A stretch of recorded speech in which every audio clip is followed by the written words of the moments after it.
అందరికీ నమస్కారం. కథలోకి వెళ్లే ముందు మన ఛానల్ సబ్స్క్రైబ్ చేసుకునే వాళ్ళు ఎవరైనా ఉంటే తప్పకుండా సబ్స్క్రైబ్ చేసుకోండి. అది విజయవాడలోని ఒక కళ్యాణ మండపం. అక్కడ 2 పెళ్లిళ్ళకి ఏర్పాట్లు జరుగుతున్నాయి. అన్నయ్య, మన ఇద్దరికి అత్తవారి ఇల్లు ఒకటే అవుతుంది అని అనుకోలేదు. అలా జరిగితే బాగుండు అనుకున్నా, కానీ నాది కలగా ఉండిపోతుంది అనుకున్నా అంటూ ఒక అమ్మాయి వాళ్ళ అన్న చెయ్యి పట్టుకుని చెప్తుంది కళ్ళనీళ్లతో. ఆ అబ్బాయి ఆ అమ్మాయి కన్నీరు తుడిచి, ఎందుకురా ఈ కన్నీళ్లు? నా చెల్లి అనుకోవటం నేను చేయకపోవటం జరుగుతుందా చెప్పు? నాకు తెలీదా నా చెల్లి నన్ను విడిచి ఉండలేదు అని అన్నాడు. అంటే అన్నయ్య, నువ్వు నాకోసం ఈ పెళ్లి చేసుకుంటున్నావా? ఇష్టపడి కాదా అని అడిగింది అమ్మాయి. ఏరా, మీ అన్నయ్య గురించి తెలిసి అడుగుతున్నావా? ఈ మహీర్ వీరు ఎప్పుడైనా తనకిష్టం లేని పనిచేశాడా ఎవరికోసం అయినా? నువ్వు అటువంటి భయాలు పెట్టుకోకు, సరేనా? పెళ్లిని ఎంజాయ్ చేయి అన్నాడు మాహిర్. అయినా అలాగే చూస్తున్న చెల్లిని చూసి, ఏమైంది హిత అన్నాడు. అయినా పలకకుండా ఆలోచిస్తున్న చెల్లిని, మేడం హితాంక్షి అన్నాడు కొంచెం గట్టిగా. ఉలిక్కిపడి ఎస్ అంది హిత. ఏంట్రా ఆలోచిస్తున్నావు అన్నాడు హిత భుజం మీద చేయి వేసి. అంటే అన్నయ్య, ఇష్టపడి చేసుకుంటున్నా అన్నావు, కానీ తనని మా నిశ్చితార్థంలోనే కదా చూశావు, మరి ఎలా అని అడిగింది. చెల్లెలి సందిగ్ధం అర్థమయ్యి, నేను అందం చూసి ఇష్టపడలేదురా. నీకు తెలుసు నాకు బాహ్య అందం కన్నా మనసు అందం ముఖ్యమని. అంటే నువ్వు ఇంతకు ముందు తన్ని కలిశావా అంది హిత. లేదురా, మీ ఎంగేజ్మెంట్ రోజునే చూసా. అబ్బా అన్నయ్య, నీకు మా వదిన ఎందుకు ఒక్కసారి చూడగానే నచ్చిందో చెప్పు. ముందు చూడలేదు అంటావు, కలవలేదు అంటావు, కానీ నీకు ఇష్టం అంటావు. నువ్వు సరిగ్గా చెప్పలేదు అనుకో, నేను అసలు పెళ్లిని ఎంజాయ్ చేయలేను. ప్లీజ్ అన్నయ్య, చెప్పవా అంది హిత. సరే చెప్తాను విను, మళ్ళీ ఏమీ అడక్కు, సరేనా అన్నాడు మహీర్. ఓకే చెప్పు అంది హిత. మీ నిశ్చితార్థం రోజు తన్నే చూశాను. ఫంక్షన్ కదా అని హెవీగా రెడీ అవ్వలేదు. చక్కగా చీర కట్టుకుని, చేతులకి నిండుగా మ్యాచింగ్ గాజులు వేసుకుని, పాపిడి తీసి వేసుకున్న జడ, దానిలోకి పువ్వులు పెట్టుకుని, ఐలైనర్ లాంటివి కాకుండా కాటుక పెట్టిన కళ్ళు, నుదుటిన కనిపించేలా తిలకం, దాని కింద కుంకుమ, చెవులకి బంగారు బుట్టలు, అచ్చ తెలుగు అమ్మాయిలా కనిపించింది. ఒక్కసారి నా గుండె వేగంగా కొట్టుకోవడం మొదలుపెట్టింది తనను చూసి. అక్కడ ఆ అమ్మాయి పద్ధతి నచ్చింది. ఫంక్షన్కి కావాల్సినవి అడుగుతుంటే చకచక అన్నీ ఇస్తుంటే, అవసరమైనవి ముందుగానే సర్ది ఉంచుకునే పనితనం నచ్చింది. వచ్చిన వాళ్ళని నవ్వుతూ పలకరిస్తూ, ఆడవాళ్ల కాళ్ళకి చిన్నతనం నామోషి అనుకోకుండా తనే పసుపు రాస్తూ ఉంటే తను సాంప్రదాయాన్ని పాటిస్తుంది అని అర్థమయ్యింది. ఫంక్షన్ పూర్తి అయ్యాక వెళ్లే వాళ్ళందరికీ తాంబూలం ఇస్తూ నవ్వుతూ పంపిస్తుంటే అర్థమయ్యింది అందర్నీ సమంగా చూస్తుంది అని. వంట వాళ్ల దగ్గర నుంచి బంధువుల వరకు ఎవరు పిలిచి ఏమడిగినా నవ్వుతూ సమాధానం ఇస్తుంటే అనిపించింది మనసు మంచిది అయితే అందరూ మనవారే అని. అందుకే అమ్మా నాన్న అడగగానే పెళ్లికి ఒప్పుకున్నా. కానీ చిన్న అనుమానం రా. ఏమిటి అన్నయ్య అంది హిత. తనకిష్టమైన ఈ పెళ్ళే అని. తనను చూస్తుంటే నవ్వుతూ సిగ్గుపడుతూ ఉంది, కానీ ఆ కళ్ళల్లో ఏదో భయం కనిపిస్తుందిరా. అబ్బో, మా అన్నగారు అప్పుడే వదిన కళ్ళల్లో భావాలు చెప్తున్నారుగా. వదిన చూసి ఇన్ని చెప్పిన వాడివి, ఆ భయం ఎందుకో తెలుసుకోవచ్చుగా. తెలుసుకోవడం కాదు, దూరం కూడా చేస్తాను. ఇక నీ డౌట్లు తీరిపోతే పెళ్లిని ఎంజాయ్ చేయి అని అక్కడి నుండి పక్కకు వెళ్ళాడు. ఇది హీరో గారు వారి చెల్లి గురించి. నెక్స్ట్ హీరోయిన్ తన అన్నయ్య గురించి తెలుసుకుందాము. ఇంకో పక్కన, అమ్మా చెల్ల ఎక్కడా అన్నాడు పెళ్ళికొడుకు. అబ్బా, ఒక్క నిమిషం కూడా ఆగలేవా చెల్లిని చూడకుండా? అక్కడ నీ చెల్లిని రెడీ చేస్తున్నారు, అవ్వగానే ముందు నిన్నే పిలుస్తాను, అప్పటి వరకు మళ్ళీ నన్ను అడగకు అన్నారు భారతి, హీరోయిన్ తల్లి. అలాగేలే అన్నాడు హర్షవర్ధన్, హీరోయిన్ అన్నయ్య. ఒక పావుగంటకి వర్ధన్ అని పిలిచారు భారతిగారు. వెంటనే ఏంటమ్మా, చెల్లిని చూడొచ్చా, అయిపోయిందా రెడీ చేయటం అన్నాడు. హా నాయనా, వెళ్ళిరా, అది నిమిషానికి ఒకసారి అడుగుతుంది అన్న ఎక్కడా అని. ఇక్కడ నువ్వు సరిపోయారు, ఇద్దరికిద్దరు. వెళ్ళు, రెడీ అయింది. వెంటనే ఒక గది దగ్గరికి వెళ్ళి తలుపు తీస్తూ అమ్మా వీక్ష అన్నాడు. హా అన్నయ్య అంటూ నవ్వుతూ ఎదురు వచ్చింది వీక్ష. నీకు నాదిష్టే తగిలేలా ఉంది అని అక్కడ కాటుక బర్నిలో నుండి కాటుక తీసి చెవి వెనకాల పెట్టాడు. అందంగా నవ్వింది వీక్ష. ఏరా, హ్యాపీగా ఉన్నావా, లేక నాన్నవాళ్లు చెప్పారని ఒప్పుకున్నావా అన్నాడు. హ్యాపీనే అన్నయ్య, కానీ తన గురించి డీటెయిల్స్ అంటే ఎలా ఉంటాడు, ఎలాంటివాడు అనేవి పూర్తిగా తెలియదు. అదేంట్రా? అంటే అన్నయ్య, చెల్లిని బాగా చూసుకుంటాడు అంటే అనురాగం ఆప్యాయత లాంటివి తెలుసు. వాళ్ళ పేరెంట్స్ అడగగానే పెళ్లికి ఒప్పుకున్నాడు అంటే పెద్దలు అంటే గౌరవం అని తెలుస్తుంది. అమ్మాయి మీకు నచ్చినట్టు ఉందో లేదో అని అనుమానం లేకుండా ఒకసారి అమ్మాయితో మాట్లాడతారా అని నాన్న అడిగినప్పుడు, మా అమ్మ వాళ్ళకి తెలుసు కదండి నాకు ఎలాంటి అమ్మాయి అయితే నచ్చుతుందో, సో నేను ప్రత్యేకంగా మాట్లాడవలసిన అవసరం లేదు అన్నప్పుడు పేరెంట్స్ నిర్ణయం మీద నమ్మకం ఉంది అని తెలుస్తుంది. అలాగే ముందు నాకు ఇష్టమో కాదో తెలుసుకోమన్నప్పుడు ఎదుటివారి అభిప్రాయాలను గౌరవిస్తారని తెలుస్తుంది. కానీ కానీ ఏంట్రా, అది వాళ్ళు రిచ్ ఫ్యామిలీ, అలాగే మామూలుగా తన ప్రవర్తన ఎలా ఉంటుందో అని అంటున్నప్పుడు గొంతులో బాధ, కంటిలో చెమ్మ చూశాడు వర్ధన్. అరే వీక్ష, ఇన్ని తెలుసుకున్న దానివి మరి ఎందుకు అలా కంగారు పడుతున్నావు? అంటే ఒకసారి నా ప్రమేయం లేకుండానే ఒక డబ్బున మనిషి చేసిన పనికి నాకు కొంచెం భయంగా ఉంది. చూడు వీక్ష, ఆయన గురించి నేను చెప్తాను. నాకు తెలిసి విన్నాకనే భయాలు పోవచ్చు. మాకు బాస్ అయినా కూడా ఫ్రెండ్లీగా ఉంటారు, కానీ వర్క్ విషయంలో మాత్రం చాలా స్ట్రిక్ట్. అలాగే కోపం కూడా ఎక్కువే. ఆడవాళ్ళని గౌరవిస్తారు. కొంచెం ఓవర్ యాక్షన్ చేసేవాళ్ళు ఉంటారుగా, వాళ్ళకి ఒక రేంజ్లో బుద్ధి చెప్తారు. ఎలా అంటే వాళ్ళకి ఊహల్లో కూడా మళ్ళీ ఓవర్ యాక్షన్ చేయకుండా ఉండేలా. అన్నింటికన్నా ముఖ్యంగా తనకు నచ్చితేనే ఏ పనైనా చేస్తారు. అలా అని నిర్దాక్షిణ్యంగా చెప్పారు. అది పేరెంట్స్ అయినా బయట వాళ్ళైనా కూడా. నీ వదిన హిత ఉందిగా, తను మొదట నా కొలీగ్, మా బాస్ చెల్లి అని ఎవరికీ తెలియదు. కొలీగ్గా ఉన్నప్పుడు తను నన్ను ఇష్టపడింది, నేను ఇష్టపడ్డాను.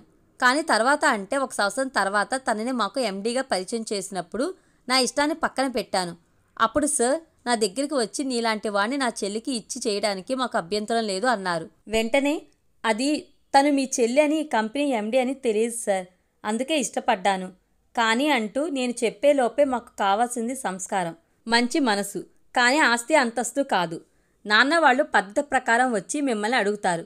నీకు మీ వాళ్ళకి ఇష్టమైతే చెప్పు, బలవంతం ఏమీ లేదు అన్నారు. అక్కడే అర్థమవుతుంది కదా తన వ్యక్తిత్వం. ఇంకా నువ్వు ఏమీ ఆలోచించుకు. నువ్వు అన్నావు కదా నీ ప్రమేయం లేకుండానే జరిగింది అని. అలాంటి వాటి గురించి ఆలోచన చేసినా కూడా మనకు టైం వేస్ట్. చక్కగా పెళ్ళిని ఎంజాయ్ చెయ్యి. ఇద్దరిది ఒకటే ముహూర్తం కాబట్టి బాగా ఎంజాయ్ చెయ్యి, ఓకేనా అన్నాడు. సరే అన్నయ్య, నాకు ఎలాంటి భయాలు లేవు అని చందమామ అంత చల్లగా నవ్వేసింది వీక్ష. కానీ మనసులో కొంచెం భయం మాత్రం ఉంది. దాన్ని బయటపడనివ్వలేదు. అలా 2 జంటల పెళ్లి కొద్దిమంది బంధువుల సమక్షంలో అంగరంగ వైభవంగా జరిగింది. హర్షవర్ధన్ వెడ్స్ హితన్షి, మహిర్ వీర్ వెడ్స్ వీక్ష. ముందుగా హర్షవర్ధన్ హితన్షిలకు సత్యనారాయణ స్వామి వ్రతం చేయించారు. ఆనంద్ ప్రవీణ హీరో పేరెంట్స్, బావగారు ఏమనుకోకండి, ముందు ఇక్కడ వ్రతం చేయించామని. హైదరాబాద్లో బిజినెస్ ఫ్రెండ్స్ చాలామంది ఉన్నారు, అందుకే 2 జంటలకు అక్కడ రిసెప్షన్ ఏర్పాటు చేద్దాము. అలాగే మా మహి వీక్షలతో వ్రతం కూడా అక్కడే చేయిద్దాము. రాజారాం భారతి హీరోయిన్ పేరెంట్స్, అయ్యో అదేం మాటండి, తప్పకుండా మీరు చెప్పినట్టు చేద్దాము. సరే అండి, రేపు ఉదయం బయలుదేరి వెళ్దాము. ఎల్లుండి పొద్దున వ్రతం, సాయంత్రం రిసెప్షన్ పెట్టుకుందాం, ఏమంటారు? సరే అంటాను, కానీ అంత త్వరగా ఏర్పాట్లు అవుతాయి అంటారా? ఏర్పాట్ల గురించి మీరు దిగులు పడక్కర్లేదు అంటారు. సరే మీ ఇష్టమే మా ఇష్టం అన్నారు రాజారాం గారు. తెల్లవారిన తర్వాత అందరూ ప్రయాణానికి సిద్ధమయ్యారు. మహర్ మాత్రం వీక్షను తీసుకుని తను వేరే కారులో వస్తాను అన్నాడు. ఒక్కసారి ఆశ్చర్యపోయిన పెద్దవాళ్ళు మళ్ళీ నవ్వుకుంటూ సరే అన్నారు. మరో జంట వైపు చూసేసరికి మేము మీతోనే అన్నారు వాళ్ళు. అందరూ ఒక మినీ ఏసీ బస్సులో బయలుదేరి వెళ్ళిపోయారు. వీక్షకి ఒక పక్క కంగారుగాను, మరో పక్క అలజడిగాను ఉంది. తనతో కలిసి ఒక్కటే వెళ్ళాలి అంటే. మహర్ వీక్షని చూసి వెళ్దామా అన్నాడు నవ్వుతూ. ఆ నవ్వు చూసి కొంచెం ధైర్యం వచ్చినట్టు అనిపించి తల ఊపి అతనితో నడిచింది కొంచెం పక్కగా. అది చూసిన మహర్, వీక్ష నేను నీ భర్తనే కదా అన్నాడు. వీక్ష అతని వైపు అయోమయంగా చూస్తూ అవును అంది. మరి మన మధ్య ఇంత దూరం అవసరమా అని కొంచెం దూరంలో నడుస్తున్న వీక్ష నడుము చుట్టూ చేయి వేసి దగ్గరకు లాక్కున్నాడు. ఊహించిన చర్యకి ఒక్కసారి వెళ్ళి అతన్ని అతుక్కుపోయింది వీక్ష. కంగారు సిగ్గు కలిపి ఒక్కసారి చుట్టుముట్టడంతో నుదురు మీద చెమట పట్టి తల కిందకు దించేసింది. అలాగే నడిపించుకుంటూ కార్ దగ్గరికి తీసుకువెళ్ళి తలుపు తీసి ముందు సీట్లో కూర్చోబెట్టాడు. తను వచ్చి డ్రైవింగ్ సీట్లో కూర్చుని వీక్ష సీట్ బెల్ట్ పెట్టి తను పెట్టుకుని కార్ స్టార్ట్ చేశాడు. వీక్ష కొంచెం కంగారుగా ఉండటంతో వాటర్ బాటిల్ ఇచ్చి తాగమన్నాడు. తాగి స్థిమితపడింది అనగా గేర్ మార్చి రోడ్డుపైకి తీసుకొచ్చాడు. ఈ ప్రయాణంలో తనలోని భయాన్ని పోగొట్టి నవ్వుతూ ఉండేలా చూడాలి అనుకున్నాడు మనసులో. మహర్ వీక్ష కారులో హైదరాబాద్ స్టార్ట్ అయ్యారు. ఎలా అయినా తన భయం ఏమిటో తెలుసుకుని దాన్ని పోగొట్టాలి అని అనుకున్నాడు మనసులో మహర్. ఆ ప్రయత్నంలో భాగంగా ముందు తన ఇష్టాలు, చదువు లాంటివి తెలుసుకోవాలనుకున్నాడు. వీక్ష అని పిలిచాడు మహర్ ఎంతో ప్రేమగా. ఆ పిలుపులోని ప్రేమకి ఒక్కసారి గుండె జల్లుమంది వీక్షకి. ఎంతోమంది ప్రేమ అంటూ వెంటపడి తన పేరుని పిలిచినా ఆ పిలుపులో ఓన్లీ తన్ని ఇంప్రెస్ చేయాలి అని చూసినట్టుగా అనిపించింది. కానీ ప్రేమ ఎక్కడ కనిపించలేదు, వినిపించలేదు. కానీ ఇప్పుడు మహర్ పిలుపులో ప్రేమ కనిపిస్తుంటే ఎందుకో చాలా హ్యాపీగా, అదే సమయంలో సిగ్గుగా కూడా అనిపించింది వీక్షకి. దానివల్ల మాట రాక మౌనాన్ని ఆశ్రయించింది. తన పిలుపు వినపడలేదేమో అని మళ్ళీ పిలిచాడు మహర్. వెంటనే చెప్పండి వీర్గారు అంది. ఈసారి మహర్ ఒక్క క్షణం ఆశ్చర్యపోయాడు. కార్ బ్రేక్ వేసి తన వైపు అలానే చూశాడు. మహర్ ఎందుకు అలా చూస్తున్నాడో అర్థం కాక ఏమైందండి అని అడిగింది వీక్ష. నువ్వు ఇప్పుడు ఏమని పిలిచావు అన్నాడు. తను వీర్ అని పిలవటం నచ్చలేదేమో, కోపం వచ్చిందేమో అని కంగారు పడి అది వీర్గారు అని పిలిచాను. మీకు ఇష్టం లేకపోతే ఇక అలా పిలవను అండి అని తల వంచుకుని చెప్పింది. వెంటనే వీక్ష బొగ్గ మీద ముద్దు పెట్టాడు. తను కంగారుగా మహర్ వైపు చూసేసరికి తన కంగారును చూడకుండా నాకు చాలా ఇష్టం, నువ్వు అలానే పిలువు. నా భార్య నన్ను అందరూ పిలిచినట్టు కాకుండా ప్రత్యేకంగా పిలవాలి అనుకునేవాణ్ణి. అందరూ మహర్ మహి అని పిలుస్తారు, కానీ ఎవరు వీర్ అని పిలవలేదు. ఆ పిలుపు నీకు మాత్రం రిజర్వ్ చేసేశాను. నువ్వు నన్ను అలానే పిలవాలి అన్నాడు. అప్పుడు చూశాడు వీక్ష వైపు. బుగ్గ మీద చేయి పెట్టుకుని తను చెప్పేది వింటుంది. ఏంటిది చెయ్యి అలా పెట్టుకుంది అనుకుంటూ తను ఏం చేశాడో గుర్తుకు వచ్చేసరికి వీక్ష చెయ్యి పట్టుకుని సారీరా, ఏదో సంతోషంలో పెట్టేశాను అన్నాడు. అతని వైపు చూసి పర్వాలేదండి అని సిగ్గుతో కొంచెం నవ్వుతో తలదించుకుంది. అది చూసి అందంగా నవ్వేశాడు మహర్. మళ్ళీ కాల్ స్టార్ట్ చేసి నీ గురించి చెప్పు వీక్ష అన్నాడు. నా గురించి చెప్పుకునే అంత గొప్పగా ఏం లేదు. మాది మిడిల్ క్లాస్ ఫ్యామిలీ. మా అమ్మ నాన్న అన్నయ్య నేను, ఇది మా ఫ్యామిలీ. ఇంటిలో చిన్నదాన్ని కావటం, అందున ఆడపిల్ల అవటం వల్ల కొంచెం గారాబం, కానీ అది లిమిట్ వరకే. అన్నయ్య స్టడీ కంప్లీట్ అయ్యి మీ కంపెనీలో జాబ్ చేస్తున్నాడు. నాన్న గవర్నమెంట్ ఎంప్లాయ్, ఇంకో సంవత్సరంలో రిటైర్ అవుతారు. అమ్మ హౌస్ వైఫ్. ఉన్నదాంతో తృప్తిగా ఉండటం, పద్ధతిగా ఉంటూనే ఆధునికతగా ఉండటం నేర్పారు. నా చదువు రీసెంట్గానే అయ్యింది. క్యాంపస్ సెలక్షన్లో జాబ్ వచ్చింది, అది హైదరాబాదులో అంది. అయితే జాబ్ కూడా వచ్చింది, ఓకే. మరి ప్రేమ లాంటివి ఏమీ లేవా అన్నాడు. ఫ్యామిలీ పరంగా ఏమీ ప్రాబ్లం లేదు. ఇక ఎవరైనా ఏడ్పించడం లాంటివి ఏమైనా ఉన్నాయా అని మనసులో అనుకున్నాడు. ప్రేమ అంటే మనని కన్నవాళ్ళకి తెలుసు మనకి ఏమి ఇవ్వాలో. అందుకే నాకుగా నేను ఎవరిని సెలెక్ట్ చేసుకోలేదు. పెళ్లి తర్వాత నా భర్త నాకు ప్రేమికుడు అవుతాడు అని నా నమ్మకం అంది. తన జవాబుకి మహర్ ఒక్కసారి ఆనందంతో మేఘాల్లో తేలినట్టు అనిపించింది. సరే, ఇన్ని చెప్పావు కదా, మరి నీ మనసులో భయం దేనికో చెప్పలేదు అన్నాడు. వీక్ష ఒక్కసారి ఆశ్చర్యపోయి చూసింది మహర్ని. వీర్గారు మీకెలా అంటూ ఇంకా ఏం మాట్లాడాలో అర్థం కాక అలానే ఉంది. నీ కళ్ళు చెప్తున్నాయి జాబిలమ్మ. చూడు, నువ్వు సంతోషంగా ఉన్నావు, కానీ 100% మాత్రం కాదు, 99% ఉన్నావు. మిగిలిన 1% ఏదో భయం కనిపిస్తుంది. అది పోతే మన ప్రయాణం ఇంటికి వెళ్లే వరకు లవస్లాగా ఉంటుంది. ఏమంటావు అని భరోసాగా కొంచెం కొంటిగా అడిగాడు. అతని ప్రవర్తనకు ఆశ్చర్యపోతూ అది అంటూ చెప్పలేక ఆగిపోతుంటే ఈలోపు కారు ఆపేశాడు మహర్. ఎందుకో అర్థం కాక అలానే చూస్తుంటే లంచ్ టైం అయింది జాబిలమ్మ, తినేసి భయాలు పోగొట్టుకుని మన ప్రేమ ప్రయాణం మొదలు పెడదాం అన్నాడు కారు దిగుతూ. అతని ప్రవర్తన మదిలో అలజడి రేపుతూ అదే సమయంలో నేను ఉన్నా అని భరోసా ఇస్తుంటే ఆ కొత్త అనుభూతిని ఆస్వాదిస్తూ కారు దిగింది వీక్ష. మహర్ పక్కకు వచ్చి ఒక అడుగు ముందుకు వేస్తుండగా తన భుజం చుట్టూ చేయి వేసి దగ్గరకు లాక్కుని ఇంకో చేతిని ఫ్యాంట్ జేబులో పెట్టుకుని స్టైల్గా ముందుకు నడిచాడు మహర్. తనను చూస్తూ నా భయం అర్థం లేనిదేమో అనుకుంది వీక్ష. కానీ తన విషయంలో జరిగింది చెప్తేనే బాగుంటుంది, మా మధ్య ఏ రహస్యాలు ఉండకుండా ఉంటాయి అనుకుని ఒక నిర్ణయానికి వచ్చింది. హోటల్లో ఒక రూమ్ తీసుకున్నాడు మహర్. ఆ రూమ్లోకి వెళ్ళి ఫ్రెష్ అయ్యి లంచ్ ఆర్డర్ చేసుకుని తిన్నాక ఇప్పుడు చెప్పు జాబిలమ్మ అన్నాడు. చెప్తాను, కానీ నన్ను జాబిలమ్మ అని ఎందుకు పిలుస్తున్నారు అంది వీక్ష. ఎందుకంటే నువ్వు నా కంటికి అంత అందంగా స్వచ్ఛమైన నవ్వుతో కనిపిస్తున్నావు మరి అన్నాడు. సిగ్గుతో తల వంచుకుని ఉండిపోయింది. నువ్వు సిగ్గుపడుతుంటే నాకు ముద్దు పెట్టుకోవాలనిపిస్తుంది అన్నాడు అల్లరిగా చూస్తూ. కంగారుగా తల ఎత్తింది. ఏం చేయనులే, కంగారు పడుకు, చెప్పు అన్నాడు. నేను చెప్పాక మీరు కోపం తెచ్చుకోవద్దు. అన్నయ్య చెప్పాడు మీకు కోపం ఎక్కువ అనే అంది. సరే, కోపం తెచ్చుకోను అన్నాడు. మా కాలేజీ లాస్ట్ సెమ్ ముందు నేను చెప్తాను. వీక్ష కాలేజీలో బ్రిలియంట్ స్టూడెంట్, అందరితో కలివిడిగా ఉంటుంది, కానీ లిమిట్గా ఉండేది. అబ్బాయిలతో అయితే కలిసేది కాదు. ఎవరన్నా ఫ్రెండ్లీగా ఉందామో అన్నా కూడా సింపుల్గా నో చెప్పేది. కేవలం హాయ్ బాయ్ అన్నట్టుగా ఉండేది. తనకు ఉన్న ఒకే ఒక బెస్ట్ ఫ్రెండ్ రిధిమ. గౌతమ్ వీళ్లతో పాటు అదే క్లాస్లో ఉండే మరో బ్రిలియంట్ స్టూడెంట్. తను కొంచెం రిజర్వ్డ్గా ఉండేవాడు. అలాంటి గౌతమ్ వీక్షని ప్రేమిస్తున్నా అని ప్రపోజ్ చేశాడు లాస్ట్ ఇయర్కి వచ్చినప్పుడు. కానీ వీక్ష తనకి అలాంటి ఉద్దేశం లేదని చెప్పింది. అయినా వినకుండా తన వెనక పడేవాడు. ఇబ్బంది పెట్టలేదు, కానీ తన ప్రేమను ఒప్పుకోమనేవాడు. ఇలా ఉండగా కాలేజీలో క్యాంపస్ సెలక్షన్ జరుగుతాయి అని నోటీస్ వచ్చింది. వీక్ష రిధిమ ఇద్దరూ అటెండ్ అవ్వాలి అనుకున్నారు. ఈలోపు గౌతమ్ వచ్చి నువ్వు అటెండ్ అవుతున్నావా అన్నాడు. అవును అంది వీక్ష.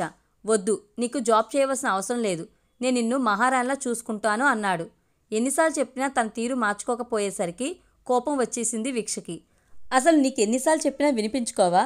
అసలు నా విషయంలో నీ నిర్ణయం ఏమిటి? నేను నిన్ను ప్రేమించడం లేదు, అలాంటివి నాకు ఇష్టం లేదు. నా తల్లిదండ్రులకు ఎవరు నచ్చుతారో, ఎవరిని నిర్ణయిస్తే వాళ్ళనే నేను పెళ్లి చేసుకుంటాను. తనని మాత్రమే ప్రేమిస్తాను. ఇంకోసారి నా దగ్గర ఈ టాపిక్ తీసుకురాకుండా ఉంటే నీకు మర్యాదగా ఉంటుంది అని కోపంగా చెప్పి రిధమతో వెళ్ళిపోయింది. తర్వాత క్యాంపస్ సెలక్షన్లో జాబ్ వచ్చింది. తన పేరెంట్స్కి ఆ విషయం చెప్పాలని ఎంతో సంతోషంగా ఇంటికి వచ్చింది.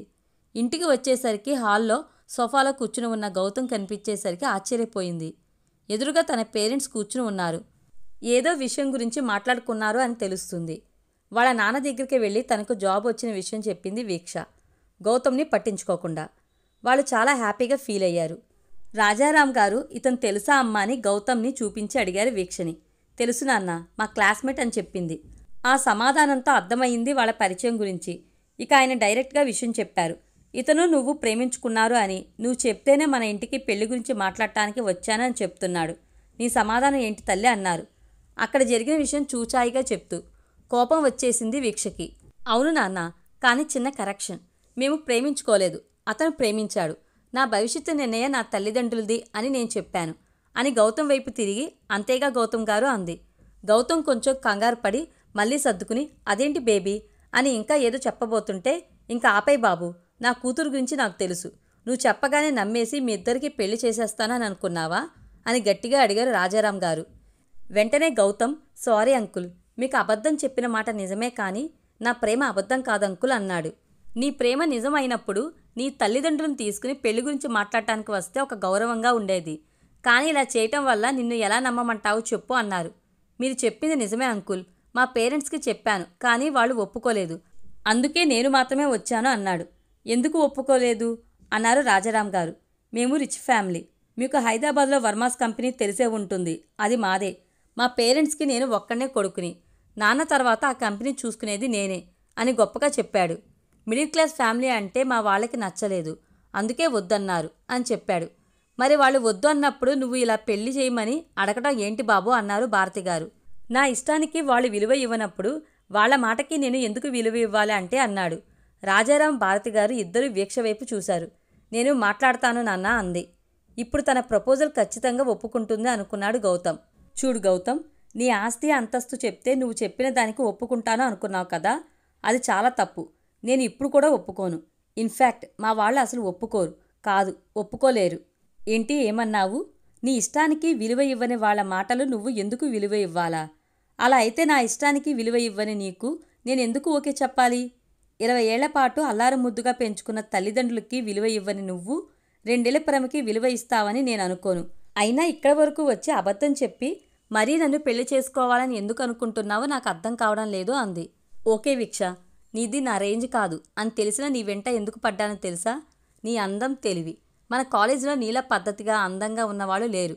తెలివి ఉంటే అందం లేదు, అందం ఉంటే తెలివి లేదు. రెండూ ఉన్న నీలాంటి వాళ్ళనే అందిపుచ్చుకోవడం తెలివైన వాళ్ళ లక్షణం. నేను తెలివైన వాడిని కాబట్టి నిన్ను అందుకోవాలి అనుకుంటున్నా అన్నాడు. వెల్, ఇది నీ అసలు రూపం మిస్టర్ గౌతమ్ అంది వీక్ష. కానీ నీలాంటి వాళ్ళు చెప్పే గొప్పలకు లొంగిపోయే వాళ్ళు ఇక్కడ ఎవరూ లేరు. ఇక మీరు వెళ్ళవచ్చు అని కోపంగా చెప్పింది. వీక్ష, నేనెవరో తెలుసా? గౌతమ్ వర్మ. నా విలువ నీకు తెలియటం లేదు అన్నాడు. నీకంటూ విలువ ఉందా గౌతమ్ వర్మ? నీ తల్లిదండ్రులు ప్రేమ విలువ తెలియని నీకు వాళ్ళిచ్చిన డబ్బు, గుర్తింపు మాత్రం కావాలి అనుకునే స్వార్థపరుడివి. వర్మాస్ కంపెనీ మాది, నేను వారసుడిని అంటున్నావు, కానీ వాళ్ళని వద్దు అనుకున్నప్పుడు నువ్వు వారసుడు ఎలా అవుతావు? వాళ్ళంటూ లేకపోతే నీకు గుర్తింపు లేదు. కానీ వాళ్ళని వదిలేసి చూడు, నువ్వేమిటో నీకు తెలుస్తుంది. నీకు ఉన్న విలువ ఏమిటి అనేది తెలుస్తుంది. నీకు గుర్తింపు ఇచ్చిన తల్లిదండ్రులు నీ ప్రేమ కోసం వదిలేయడానికి వెనకాడి నువ్వు రేపన్న రోజు ఇంకో అవసరం కోసం ప్రేమించిన మనిషిని వదిలేయవు అని నమ్మకం ఏమిటి? నీలాంటి వాళ్ళ నీడ కూడా మా కుటుంబం మీద పట్టానికి మేము ఇష్టపడం. ఇంకా ఇక్కడే ఉంటే మేము మర్యాద మర్చిపోవాల్సి వస్తుంది. మీరు వెళ్ళవచ్చు అని చాలా కోపంగా చెప్పింది. వచ్చిన అవకాశం వద్దు అనుకుంటున్నావు. మీ మిడిల్ క్లాస్ ఫ్యామిలీ వాళ్ళకి ఉండే అలవాటు ఇదే. రేపన్న రోజు నిన్ను, నీ అందం చూసి రిచ్ ఫ్యామిలీ ఎవరన్నా చేసుకోవాలి అనుకున్నా నీ దగ్గర ఏదో ఆశించి వస్తారు, కానీ మంచితనంగా మాత్రం ఎవరూ రారు అని కోపంగా చెప్పి వెళ్ళిపోతాడు గౌతమ్. ఆ సంఘటన తర్వాత డబ్బున్న వాళ్ళు అంటే చాలా భయం వేసింది. అన్నయ్య వదిన విషయం చెప్పినప్పుడు కొంచెం ఆలోచించాము, కానీ మీ ఫ్యామిలీని చూసి మా అభిప్రాయం మార్చుకున్నాము. తను రిచ్ ఫ్యామిలీ అని తెలియకముందే అన్నయ్య వదిన ఒకరిని ఒకరు ఇష్టపడటంతో మాకు ఏ అభ్యంతరం లేకుండా పోయింది. కానీ నన్ను మీ ఇంటి కోడలుగా చేసుకుంటా అన్నప్పుడు మాత్రం భయం వేసింది. నా దగ్గర ఏం ఆశించి చేసుకుంటున్నారు? వాళ్ళ అమ్మాయిని ఇస్తున్నారు కాబట్టి నన్ను చేసుకుంటే ఫ్యూచర్లో ప్రాబ్లం ఉండదు అని చేసుకుంటున్నారా అని భయం వేసింది. కానీ మీ ఇంట్లో ఎవరు కూడా ఆస్తి అంతస్తు గురించి మాట వరుస కూడా అనలేదు సరికదా. ఎంతో ప్రేమగా ఉంటుంటే చాలా సంతోషం వేసింది. కానీ అప్పుడప్పుడు గౌతమ్ మాటలు గుర్తుకు వచ్చి భయం వేస్తుంది అని తన మనసులో మాట చెప్పింది వీక్ష. తన వైపు అలానే చూస్తున్న మహర్తో, నాది భయం మాత్రమే, మిమ్మల్ని తప్పుగా అనుకోలేదు, మీరు కోపం తెచ్చుకోవద్దు. మీ ప్రేమలో కానీ మాటలో కానీ ఎక్కడా నాకు తేడా కనిపించలేదు. నా భయాన్ని పోగొట్టుకుంటాను, ప్లీజ్ కోపంగా ఉండకండి అంది. ఆ మాటలు చెప్తున్నప్పుడు తన గొంతులో బాధ, ముఖంలో కంగారు కనిపించాయి మహర్కి. ఏమీ మాట్లాడకుండా తన్నే చూస్తూ తన వైపు అడుగులు వేశాడు. మహర్కి కోపం వచ్చిందేమో అని భయంతో అతన్ని అలాగే చూస్తుంటే దగ్గరికి వచ్చిన మహర్ ఒక్కసారిగా తన లాక్కుని గుండెల్లో పొదువుకున్నాడు. అతని చర్యకు ఆశ్చర్యపోయినా, ఆ స్పర్శలో కోపం కాకుండా ఇంకా ఏదో భావం తెలుస్తుంటే అర్థం కాకపోయినా ఆ స్పర్శని ఫీల్ అవుతూ అతన్ని చుట్టేసింది వీక్ష. ఎందుకు జాబిలమ్మ భయపడుతున్నావు? వాడికి ఎంతో ధైర్యంగా సమాధానం ఇచ్చావు చూడు, అందుకు నీ గిఫ్ట్ ఇది అంటూ నుదుటి మీద ముద్దు పెట్టాడు. కళ్ళు మూసుకుని ఆ ముద్దుని ఫీల్ అయింది వీక్ష. ఇక నీ భయం అంటావా, దాని గురించి అస్సలు ఆలోచించుకు. నువ్వు ఎప్పుడూ నాకు స్పెషల్. అలాగే నీ భయంను కూడా పోగొట్టే బాధ్యత నాది. దానికోసం ఇది చేస్తాను, అది చేస్తానని చెప్పను, చేసి చూపిస్తాను. సరేనా? నువ్వు మాత్రం నవ్వుతూ నా ముందు తిరుగుతుంటే చాలు. రేపు సాయంత్రం రిసెప్షన్లో నీకు ఒక సర్ప్రైజ్ ఉంది, ఓకేనా అన్నాడు. అతని మాటల ప్రభావమో కళ్ళలో కనిపించే ప్రేమ ప్రభావమో అతని చూస్తూ సరే అంది నవ్వుతూ. అది నా జాబిలమ్మ అంటే అని చేతిని తన చేతిలోకి తీసుకుని చిన్న ముద్దు ఇచ్చి అలానే పట్టుకుని తీసుకెళ్లాడు. తండ్రి చెయ్యి పట్టుకుని నడిచే పసిపాపలాగా అతని వెనక నడిచింది వీక్ష. ఈసారి ప్రయాణంలో అతని గురించి తెలుసుకుంటూ ఇద్దరి మధ్య ఒక మానసికమైన బంధాన్ని ఏర్పరచుకుని సన్నిహితంగా అయ్యారు. సరదాగా కబుర్లు చెప్పుకుంటూ సాయంత్రానికి ఇంటికి చేరుకున్నారు. ఇంటికి వచ్చేసరికి ఇల్లంతా పూలతో లైటింగ్తో డెకరేట్ చేసి చాలా అందంగా ఉంది చూడటానికి. పూర్తి వీడియో కోసం మన ఛానల్ తప్పకుండా సబ్స్క్రైబ్ చేసుకోండి. Thank you.